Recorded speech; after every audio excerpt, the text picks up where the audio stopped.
Yeah. What is the biggest edge for if the Eagles win, it will be because of blank. Their defensive line, right? I mean, that's what it's going to be, right?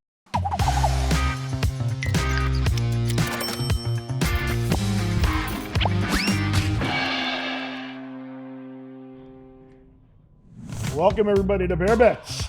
I'm the Bear, it's Fallica, joined again by Geoff Schwartz, who has familiarity with the thing we call football, professional football. Chiefs fan, Geoff Schwartz.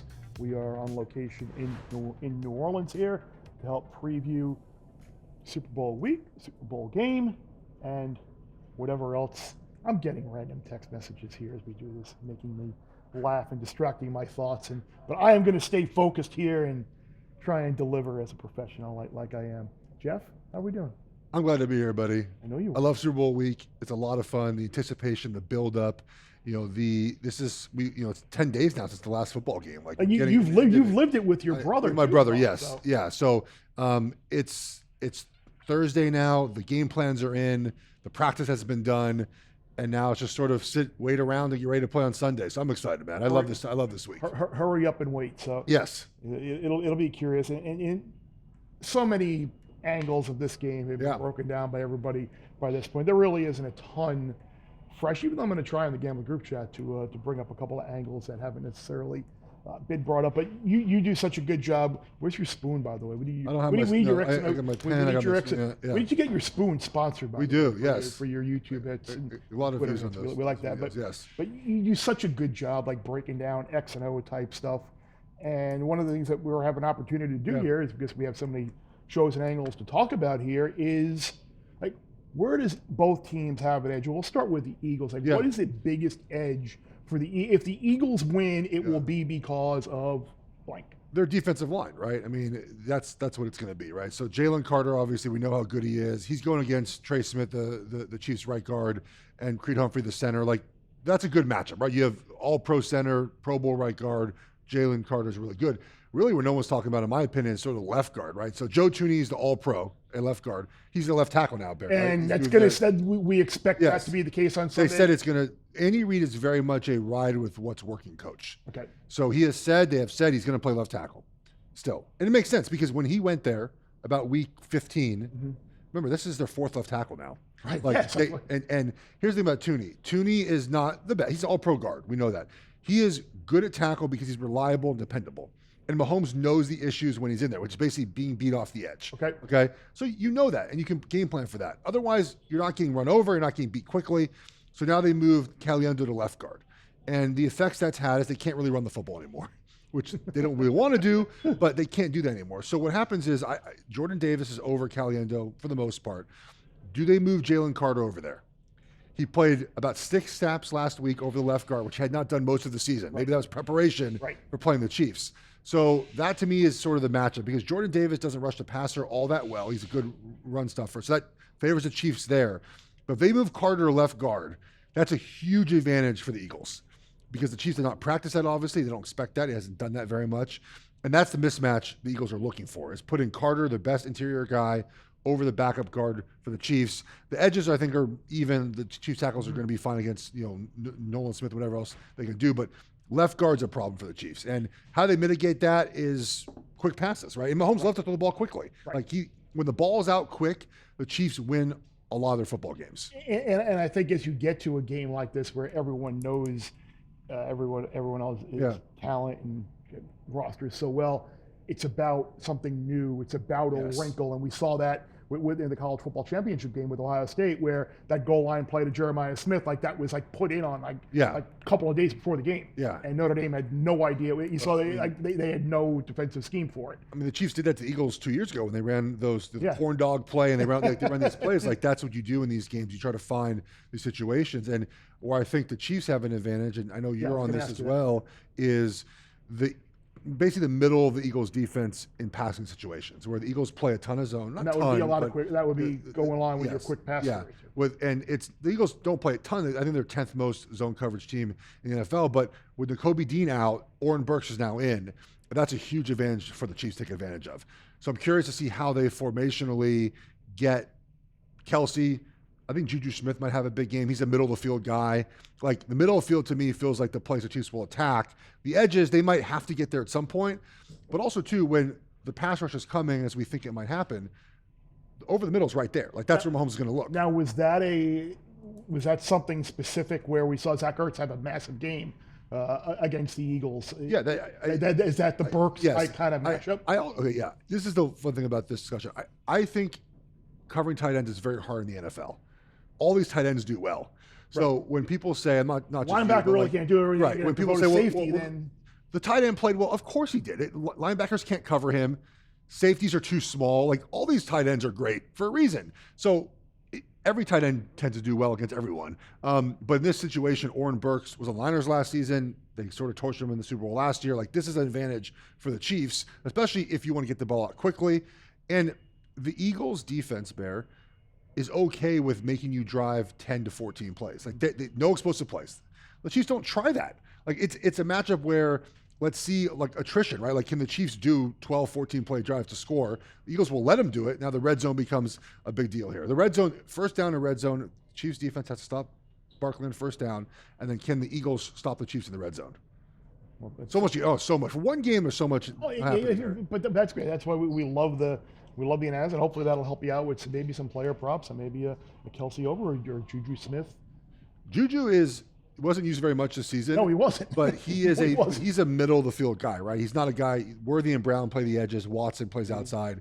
Those middle of the field guys, Kelsey, Juju, and part of it is that Mahomes trusts Juju because he's been there one Super Bowl with him before. We don't understand. He had 100 targets 2 years ago on the Chiefs. Yeah. Like he was a big part of that team. So I think Juju and Travis are the guys over the middle of the field that have the catches. Well, one guy we're going to target, and we've targeted all year long as well, is our guy Will Hill, the gambling group chat coming up. Time now for that gambling group chat as we bring back our good friend Will Hill to join Jeff and I break down Super Bowl 59, where the Chiefs are a 1-point favorite, total of 49 in Sunday's game. Of course, the Super 6 presented by DraftKings Sportsbook. We will have the column up shortly, if it's not up already by the time you're watching this. And obviously, the big question everybody wants to know is, what will be the outcome of Super Bowl 59? So make sure you read that and listen to this pod to figure out and get your answer to that question. I just want to throw a couple of things out here in terms of the game.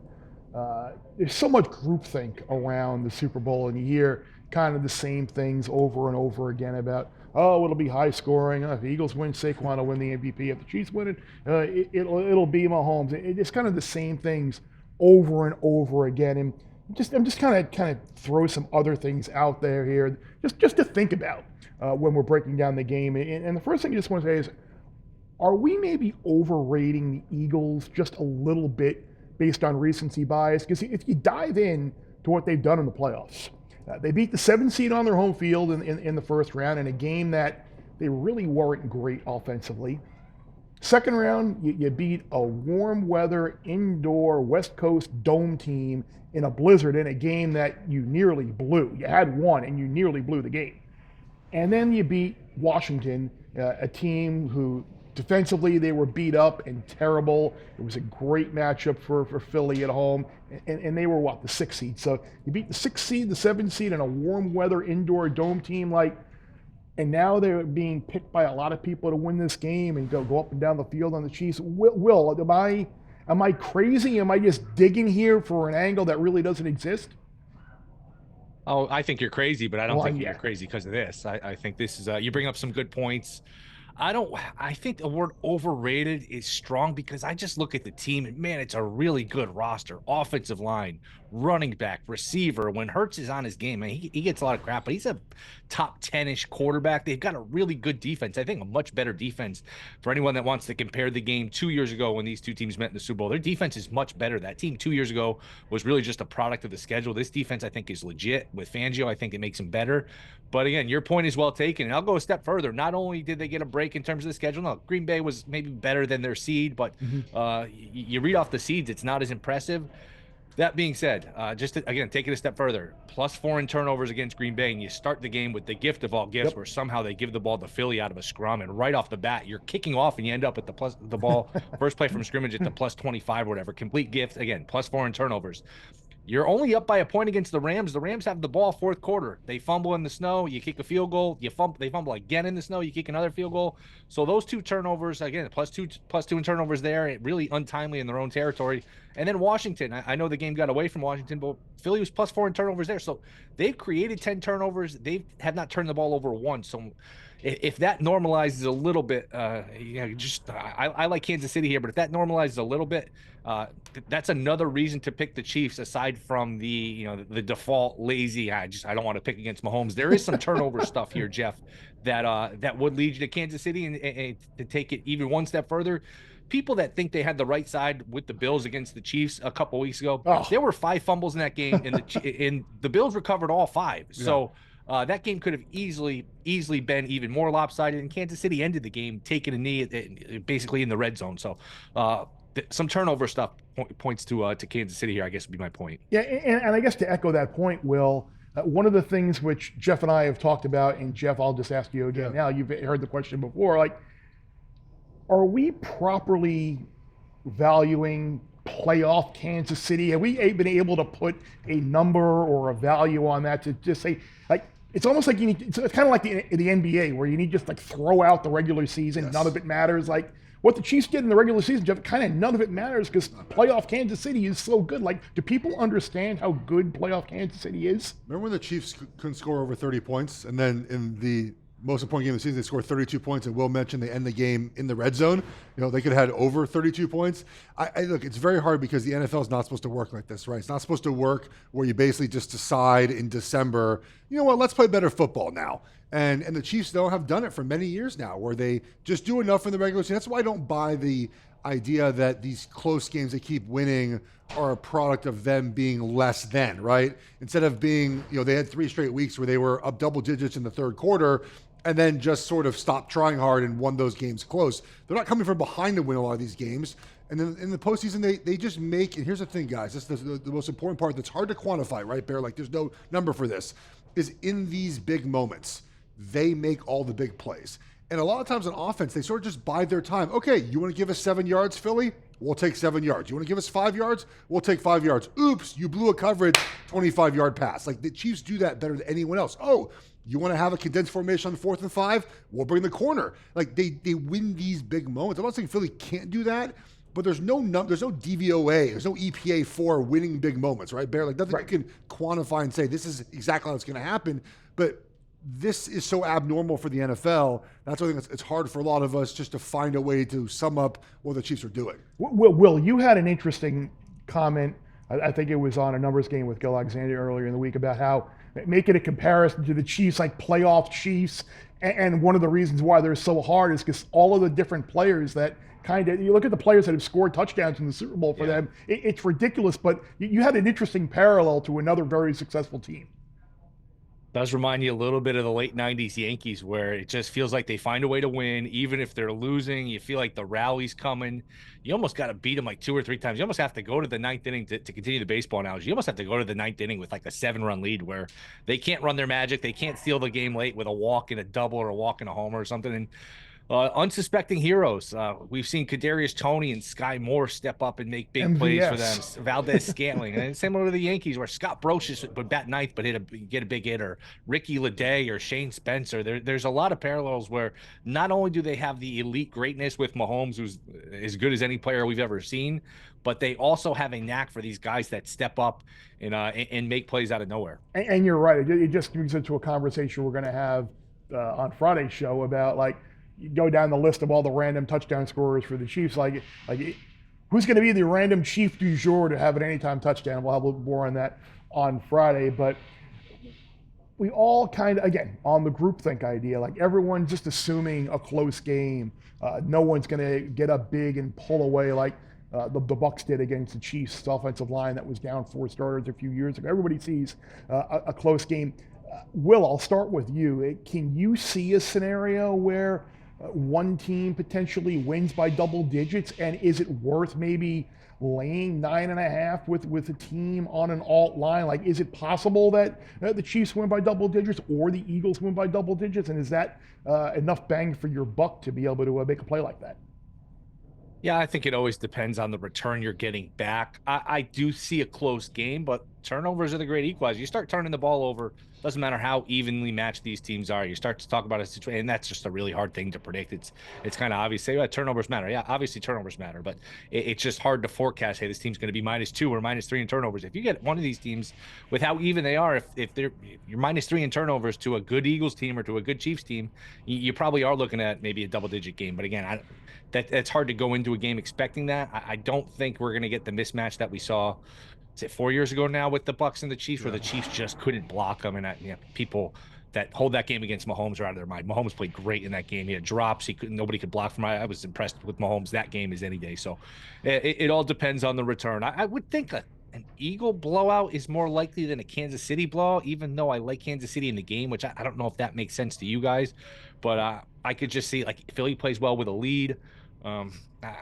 Maybe Kansas City's just kind of due to just not fire in one of these games. I mean, they have played all of these playoff games, all these regular seasons, just win after win after win. At some point, you don't have your best stuff. You come out with a bad game. But I'm of the opinion, Jeff, where until it happens, I'm just going to go down with Mahomes here. Eagles are +410. Eagles -9.5 is +410, 409, and Chiefs -9.5 is +340. Here's how it happens. It happens the way the Chiefs beat the Niners by 11 in their first Super Bowl win, right? You're up 3 or 4, you're trying to run the clock out, and Barkley just beats the safety for a touchdown, and now you're up 11. Like that's how it happens. I don't think this game is a 10-point game with 6 minutes left and a team is trying to kill the clock. I think it's a close game, and you're running the football, a guy slips and falls, it's man coverage, it could run a toss, like the ball's out, and really that lends to Barkley, right? Because the Chiefs running backs aren't outrunning anybody.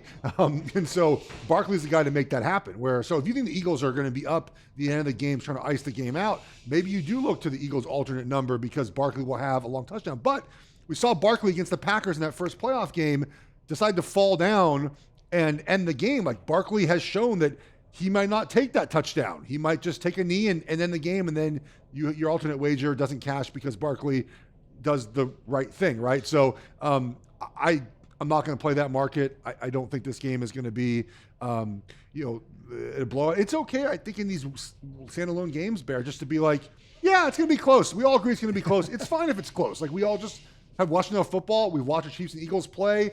We might know how this is going to go. No, Will's right. Turnovers do matter. But both teams don't turn the ball over very much, right? I mean, the Chiefs' fumble against Buffalo was so out of the ordinary, a mesh, a zone read mesh. Like, they don't do that all season. So I just think that it's okay just to say, yeah, it's going to be a close game, and we can live with that result. One more thing, just quickly, from like a live betting strategy. I don't mind as a strategy. Let's just say the Chiefs take the lead, and you can get Philly +3.5. You take Philly +3.5. Then Philly comes back, and it's a back and forth game, and they either tie or take the lead. Then you can get Chiefs on the money line, and they just keep kind of going back and forth, and you can end up with a nice little middle where I do think there's a pretty reasonable chance here that Kansas City winning the game by a field goal like they did against the Bills. That was a good way to play that game, where, all right, you get the Bills at plus points, you take them. When you get the Chiefs at a money line, you take them. You kind of play the back and forth game, and you can set up a nice little middle where you don't have much risk. I don't think that's a bad way to play it, Bear. And even right now, with the numbers sitting here at 1 in most places, I think DraftKings has a 1.5. Like, maybe you take the Eagles on the money line now, because we were talking with John Murray earlier in the week, and he thinks that there's a well above average chance by the time we kick this thing off on Sunday that the Eagles will be favorites. You could even wind up with a little bit of plus money potentially on both teams to win. Do you foresee, Will, do you think the narrative out there and all the conversation and all the talking heads out there, do you think that Philly may wind up going favored like they did a couple of years ago in this game? Yeah, I think it'll either be a pick or Philly a small. I mean, we're talking going through zero. Either team favored by a point. Okay, maybe it lands on a point. Not talking about a huge difference. It does matter, but I do think it'll be Philly. I just think the numbers people, like the people that study the numbers, are going to see the season-long stuff and spit out a number where Philly should be favored. And like you guys talked about, it's not necessarily taking into account the intangibles with the Chiefs and that extra gear they certainly have in the playoffs. But I think just like a basic stat like yards per play, Philly has gained 5.8 yards per play. They've allowed 4.8 yards per play. They're outgaining their opponents by a yard per play on the regular season. The Chiefs were outgained yards per play. I think it's 5.2. They've allowed 5.4. So even a stat like that is going to suggest Philly should be the better team, slightly better team, but better team. And that's going to get some of these people who just go by the numbers, by the algorithm, their model, things like that's going to get them on Philly.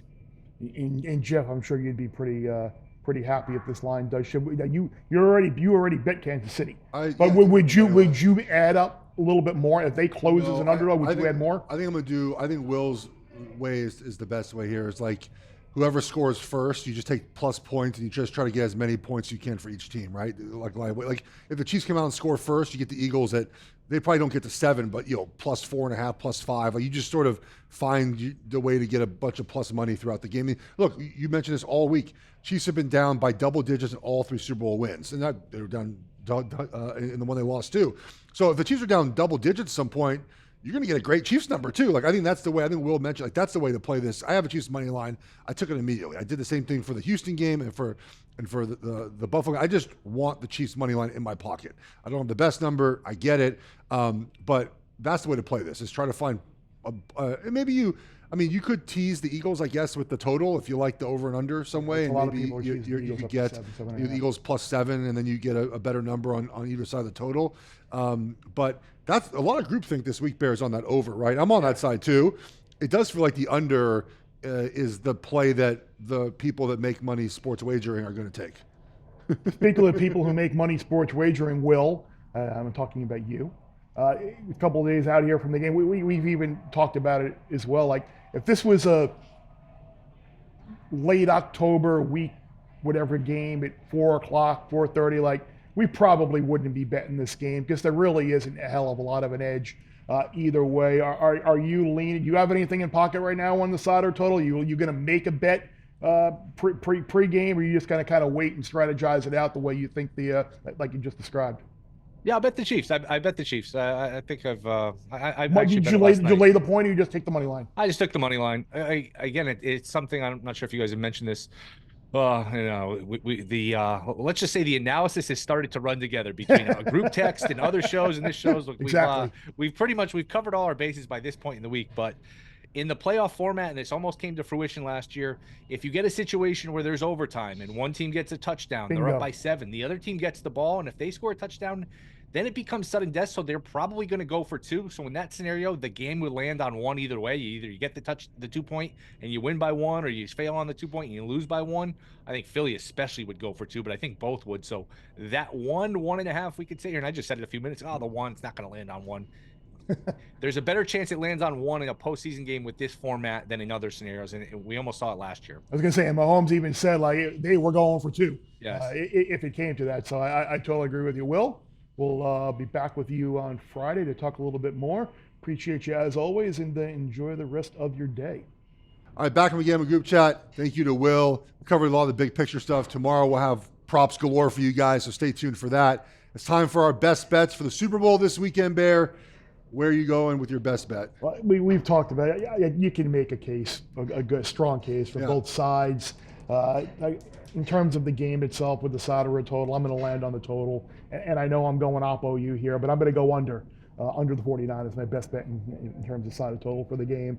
I think what you described earlier in the show about the Chiefs are more than happy to go length of the field, short plays, middle of the field, work clock. Maybe the Eagles also have a couple of long scoring drives. I don't think they're going to be a lot of long scoring plays. I think you're going to see long scoring drives, maybe not a ton of drives. I think we're going to get more stops than usual. I think both these defenses will be able to make some plays and get some stops. So under 49, I'd be a little surprised if both teams were in the 30s here.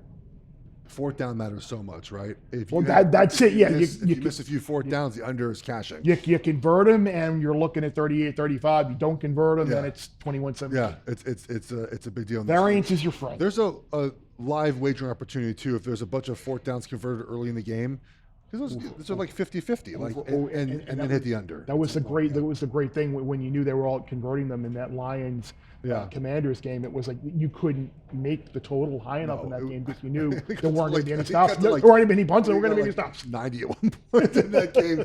All right, my best bet. It's very simple. We've talked about it all week. I'm taking the Chiefs money line. Look, I'd rather have the Chiefs ticket than Eagles ticket at this point. The Chiefs just continue to win these big games, and the moments that they need their best always arrives. And we've talked about the feeling of like Sunday watching this game. Would you rather have a Chiefs ticket in your pocket or an Eagles ticket in your pocket? I feel more comfortable with the Chiefs. Now, you get Eagles plus money at some point, but I took the Chiefs money line, even though it was a lot against Houston. Took it last week as well. I got to be proved wrong, Bear. I got to be proved wrong that the Chiefs are going to lose a game here. So I'd much rather have Kansas City. And that's why I stayed away from the side, because it's like, as much as like we talked about with Will and like the Kansas City playoff Chiefs and like putting a value on them, like, if I were to bet a side, I bet the Chiefs, because at least I know on Sunday night, win or lose, it could be like, okay, I bet Patrick Mahomes and the Kansas City Chiefs and Andy Reid to win, and they didn't. And you know what? For the first time in however many games, and the second time in 3 years, they lost. Oh well. But if you bet the Eagles, it's like, really, I did this. Why did I do this? That would be their third playoff loss in 7 years, which is insane. Yeah, you lose to Brady in overtime. You lose to Joe Burrow. Yeah, I the Brady one. The Super Bowl game. Fourth loss in 7 postseasons, which is insane. It's ridiculous. Yeah. And oh, by the way, just wait till they get Rashee Rice back next year and have another legit number 1 wide receiver. Yeah. They're going nowhere, people, and we're not going anywhere either. We got another prop special coming up on Friday. We got a show Sunday to preview the Super Bowl coming up as well. Will be by as well. Appreciate everybody on Spotify, Apple, YouTube, wherever you get your podcast. Appreciate you, as always, for downloading, rating, reviewing, subscribing. We've had a blast. The weekend is not over yet. For Geoff, for Will, I'm Bear, and remember, the less you bet, the more you lose when you win.